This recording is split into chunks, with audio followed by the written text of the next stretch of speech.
Good morning, DeSoto. I'm TJ Cates. I'm here today with Shad White, State Auditor. Welcome to Mississippi, North Mississippi. I know that this is part of your district and part of your state. What I want to do is explain exactly what you do, if we could kind of do an elevator pitch and let people know. Yeah, absolutely. So the State Auditor's Office is a state agency of about 135 people, and our mission is pretty simple. It's to make sure that your taxpayer money is spent in the way that the law requires. So the way we do that is we'll do routine audits of state agencies where we look for waste and fraud and abuse, and then if we find something illegal, something criminal, we'll take that finding, we'll do a criminal investigation. So we have men and women in the auditor's office who are experts in criminal investigations. They have police badges, they've been to the police academy, they wear guns on their hips and badges, and they'll do a criminal investigation. We'll then take the results of that over to a prosecutor, and if the prosecutor agrees with us, they'll indict the individual, hopefully hold them accountable, and we can get money back for the taxpayers. So you do get paid back. So what do? You usually wait until somebody reaches out to you, or do y'all just go do audits automatically? I've heard of the audits at the cities and the county offices before. Is that you? We do routine audits of county offices, of school districts, of state agencies mainly. Cities get audited usually by private CPA firms. Okay. So we do get some fraud information off of those audits.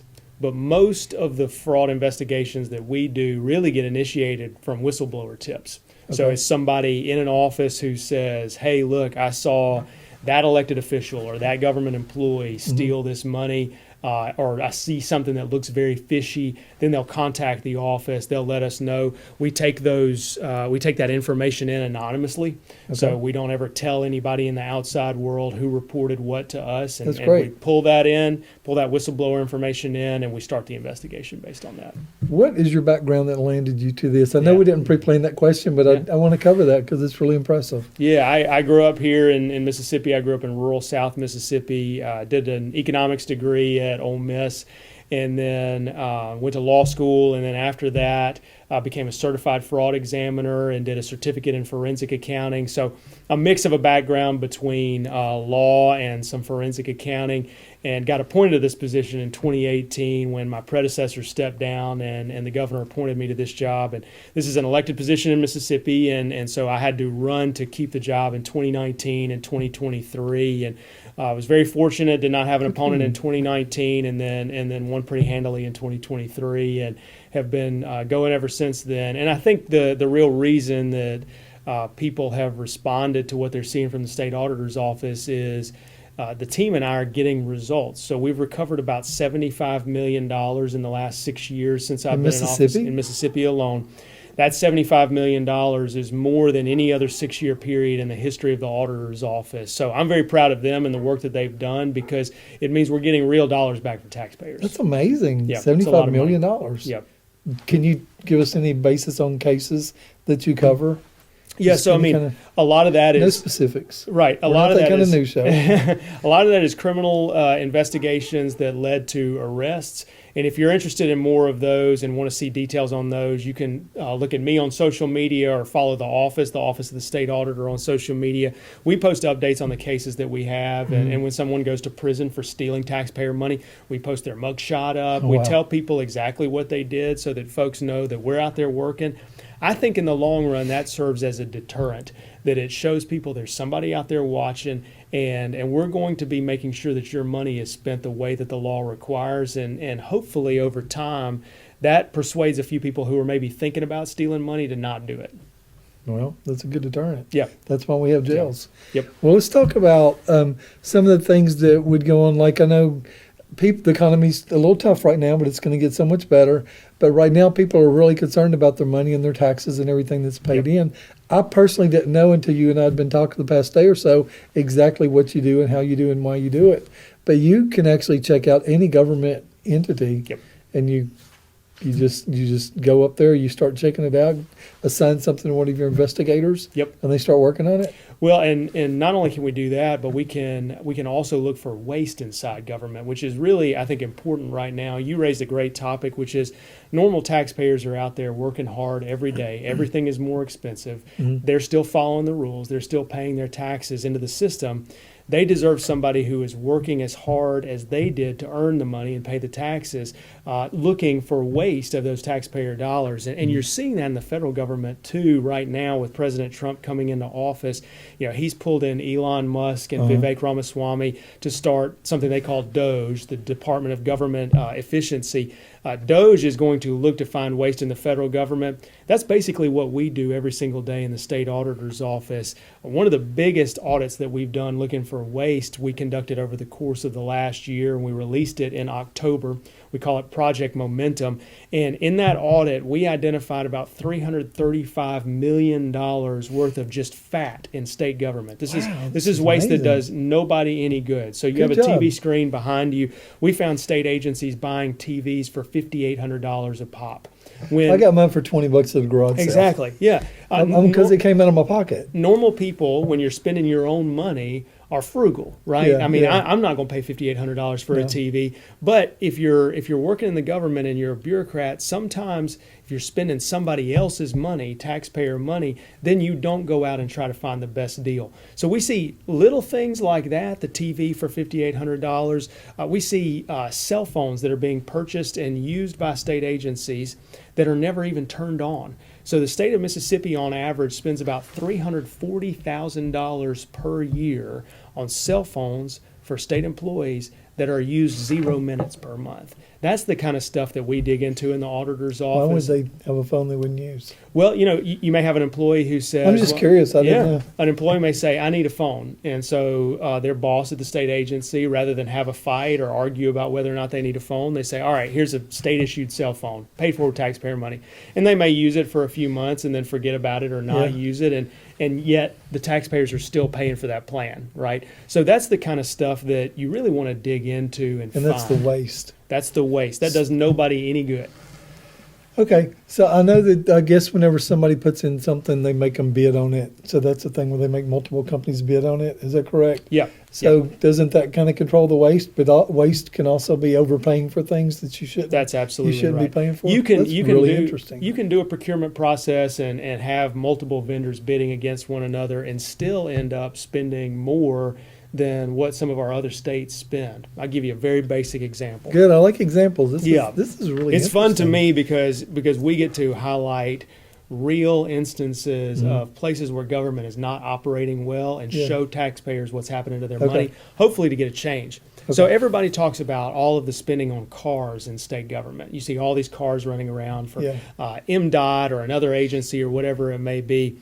But nobody asked the question, okay, do we have more cars than a similar state like Louisiana or Arkansas or Iowa? These are states with about the same number of people that we have here in Mississippi. They're rural states, so that means their state employees need to drive around, need to burn up the roads a little bit to do their jobs. Yeah. We went and looked and realized that we spend, as a state government, more money on cars, fuel, and travel, millions more than Louisiana, than Arkansas, than Iowa. And so if you're a state agency, you may be getting the best possible deal for a car. You may have multiple bidders coming in and saying, well, I can give you this Silverado for this, and then the next bidder comes in and does a little bit better. Yeah. But you're still not confronting the big question, which is, do I need the truck in the first place? That's the real question that we want to dive into. That's something your office can kind of, you do comparable states. Absolutely. Yep. Give you another comparison of states too. Did you know that Mississippi state government spends more money to insure our state office buildings than the state of Florida pays to insure their state office buildings? All right, so think about it. Florida has more office space because it's a bigger state government. Higher population. Yeah. They get hit by hurricanes, natural disasters, so you think their insurance costs would be higher. Ours are actually higher in Mississippi. So that's the kind of comparison that you're talking about, where we can look at our data here in Mississippi and can say, all right, are we really being, as a state government, are we being frugal with these dollars, these taxpayer dollars? I'll be honest and say the frustrating thing for me as state auditor is that we're like a flashlight. So if your car's busted, we can pop the hood, we can shine the flashlight, and we can say, the carburetor is broken. I can tell you it's broken. As auditors, we are not allowed to fix it. We're not allowed to change it. So a part of what I do is not only digging in and finding all this waste, but then telling folks about it, going on shows like this, talking about what we found so that voters will know, and they'll put pressure on their elected officials and say, hey, Shad White was talking about how much we spend on cars the other day. We need to get a handle on that. The money needs to be going to stuff that actually matters. Just because there's power in government that I've seen, it doesn't mean that there's not also accountability for that office and the accountability for the money that they're spending. That's right. At all different levels. That's right. And there needs to be. And you know, if you're a private business and you start bleeding cash, if you're inefficient, what happens? Doesn't work. You go bankrupt, right? Mm-hmm. In government, we call that a Tuesday.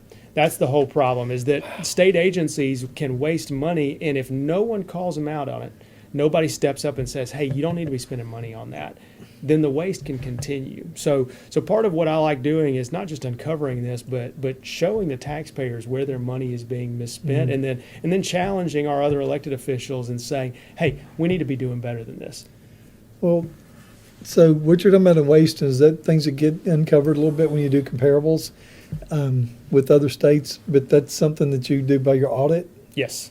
Okay. Yeah, that's right. And I'll give you another example. So you go back in. It's not necessarily that there's going to be harsh penalties, but you're going to tell them, this is something that we found, this is something I advise that you correct. That's exactly right. I'll give you another very simple example that doesn't have a penalty at the end of it. It's just something we need to improve. Yeah. So we looked at Mississippi K through 12 education spending. And I love our public schools. I'm a product of Mississippi public schools. My mom was a 35-year. We can tell you're pretty polished. My mom was a 35-year public school teacher. Oh, nice. We looked at how we spend money in our K-12 education system. And unfortunately, Mississippi spends a higher percentage of our K-12 education budget on administration, not the classroom, but administration, than every other state in the South, with the exception of Washington, D.C. So that means we've got dollars going out the door to something that really doesn't make as much of a difference for kids as it could.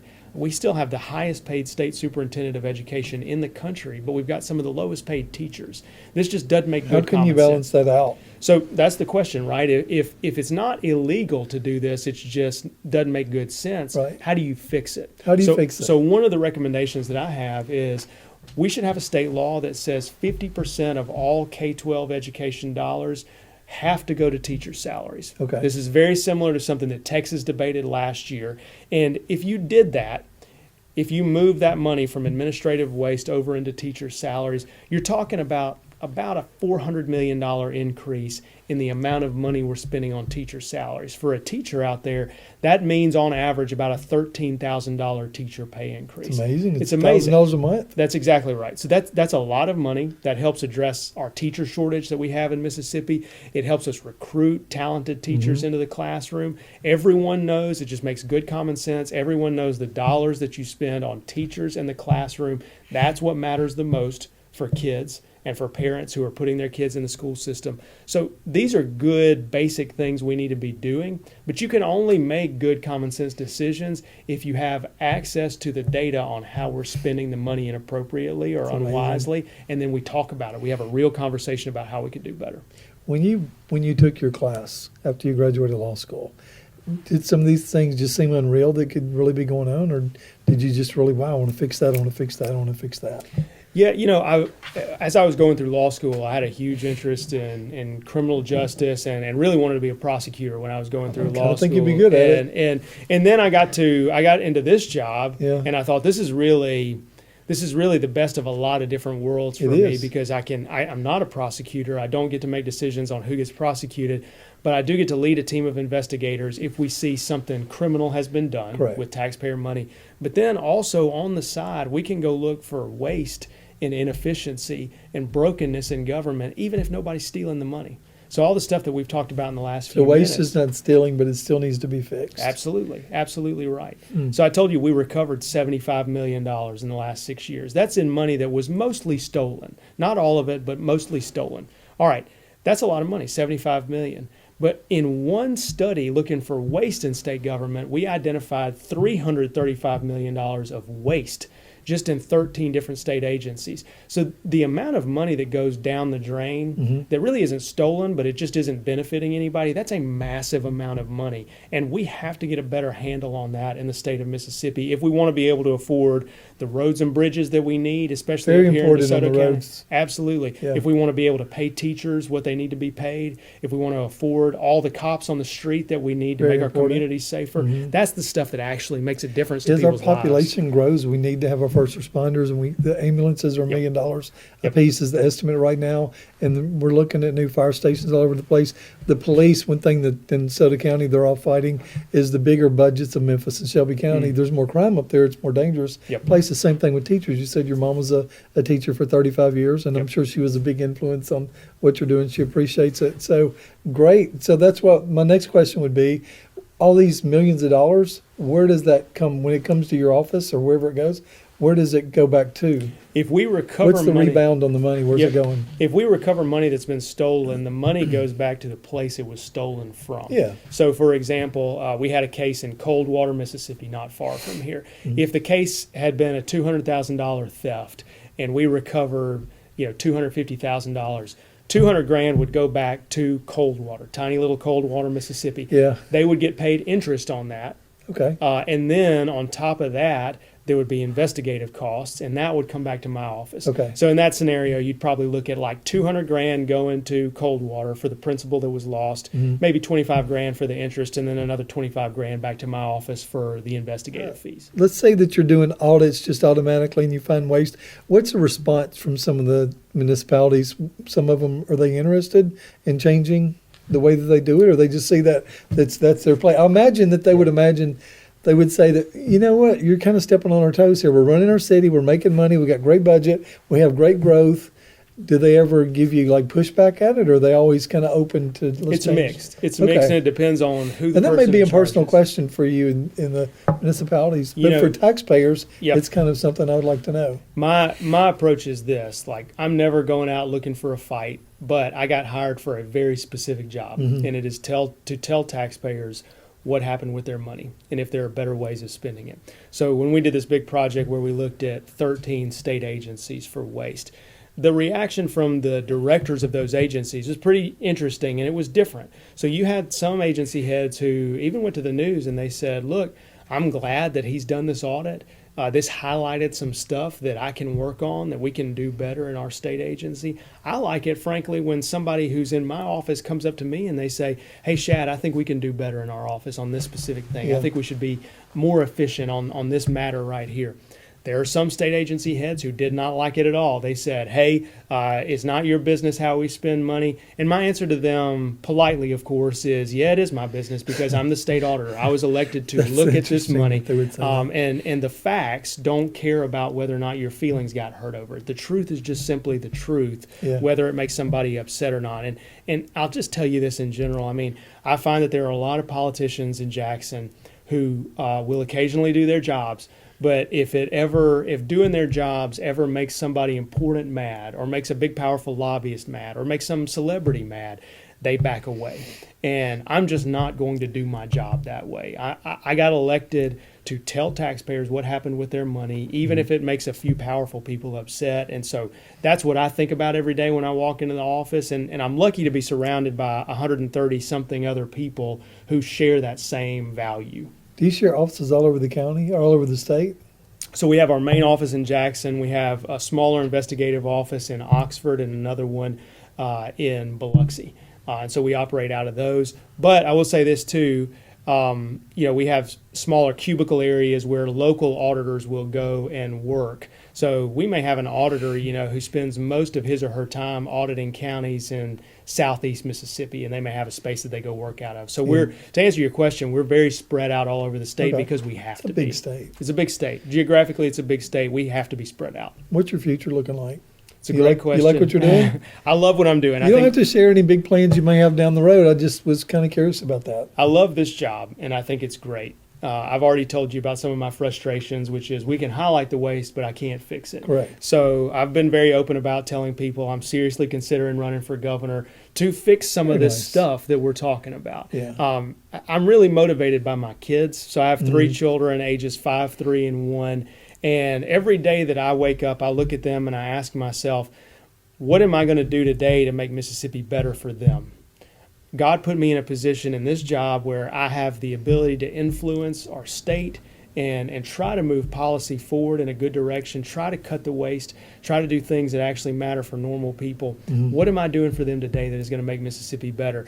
And at some point, I will have done the things that I know to do as state auditor to make Mississippi better, and it'll be time to look for another role, another place where I can continue pushing Mississippi forward and helping us achieve our potential as a state for our children. That's a really good answer. That's the best I got. Great answer.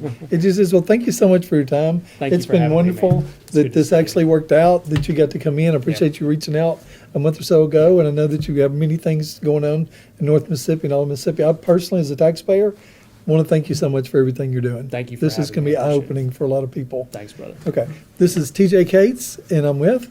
Shad White, state Thank- auditor. Thank you so much for watching. We're going to have his links in the body text above. Just do a one click, take you right to his pages.